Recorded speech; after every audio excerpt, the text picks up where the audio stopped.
anak laki-laki yang diculik selama 10 tahun, baru saja ditemukan kembali oleh keluarganya. Ibunya membawa semangkuk air untuk mencuci kaki, dilemparkan ke arahnya.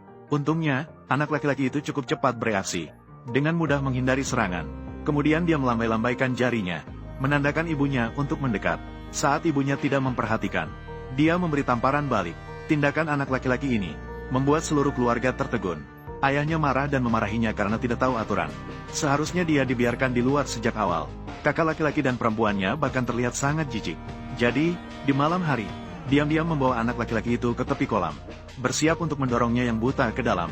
Namun, detik berikutnya, kakaknya terhuyung-huyung, jatuh ke dalam kolam. Kakak angkatnya bahkan tidak percaya dengan apa yang dilihatnya. Jelas-jelas anak laki-laki itu sudah buta. Kenapa masih bisa dengan mudah menghindari serangan mereka?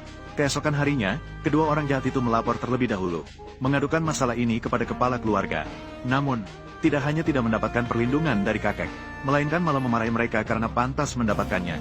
Aku sudah tua, tapi aku tidak bodoh.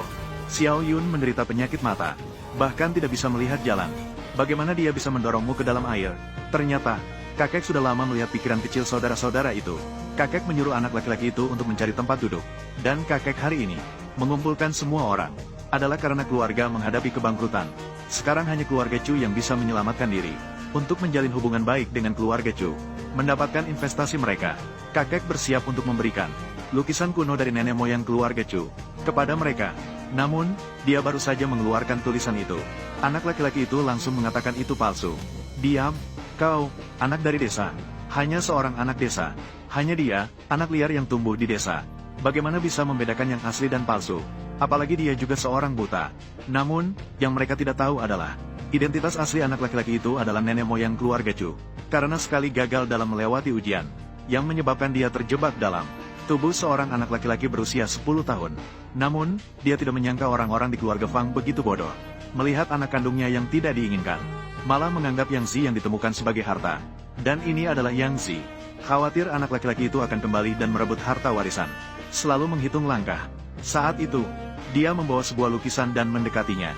Dengan sengaja merusak lukisan itu, agar kakek menyalahkan anak laki-laki itu.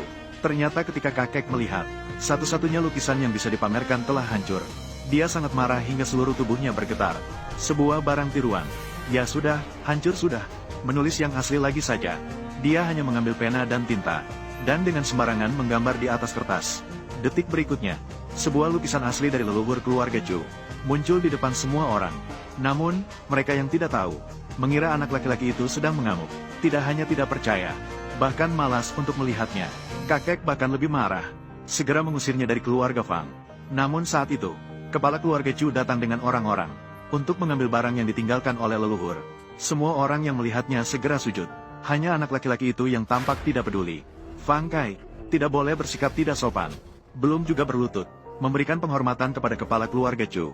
Anak laki-laki itu tersenyum, mendekati kepala keluarga Chu, lalu berkata, "Kepala keluarga Chu, Chu Changming." Karena mata anak laki-laki itu tertutup oleh pita, kepala keluarga Chu sama sekali tidak mengenali anak laki-laki itu. Dia juga tidak ingin memperdebatkan hal ini dengan seorang anak kecil.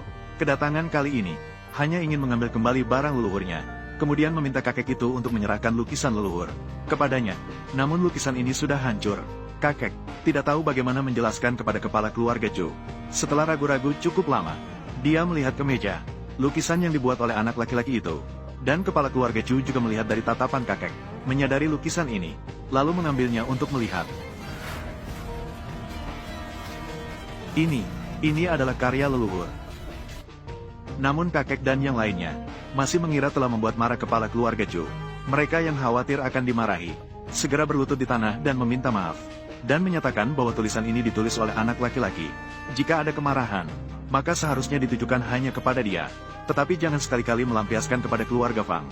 Namun, ketika kepala keluarga mengetahui situasinya, dia tidak hanya tidak marah, malah menunjukkan senyuman puas, karena tulisan anak laki-laki itu sangat mirip dengan tulisan nenek moyangnya.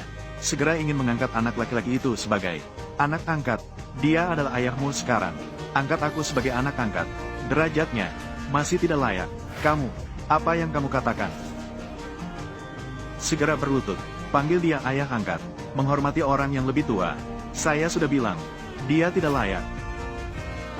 Kata-kata anak laki-laki itu benar-benar membuat kepala keluarga marah. Tidak menyangka dia begitu tidak tahu diri. Yang Zi melihat situasi itu mulai memperkeruh suasana. Berkata bahwa mata adiknya sama sekali tidak buta. Jika tidak, dia tidak mungkin pada hari itu di kolam. Tidak mungkin menghindari serangan diam-diam dari dirinya dan kakaknya. Dan orang buta, bagaimana mungkin bisa menulis huruf yang begitu bagus? Melihat situasi ini, anak laki-laki itu pun berhenti berpura-pura. Dia menyatakan bahwa dia memang tidak buta. Mendengar kata-kata ini, kepala keluarga Chu semakin marah besar. Betapa sombongnya anak kecil ini. Sungguh keterlaluan. Omong kosong apa yang sedang kamu bicarakan? Apakah kamu gila? Apakah kamu ingin membunuh seluruh keluarga kami? Kepala keluarga Chu, silakan tenangkan diri terlebih dahulu. Saya segera mencabut pita darinya. Biarkan dia berlutut dan meminta maaf padamu. Chu Changming, kamu harus berpikir matang-matang. Apakah kamu benar-benar ingin membuat orang mencabut pita di depan mataku? Takutnya akibatnya, kamu tidak akan mampu menanggungnya. Ini benar-benar lelucon. Seorang anak kecil berani mengancam kepala keluarga ini. Hari ini, saya ingin melihat. Saya, Chu Changming, apakah saya bisa menarik perhatiannya?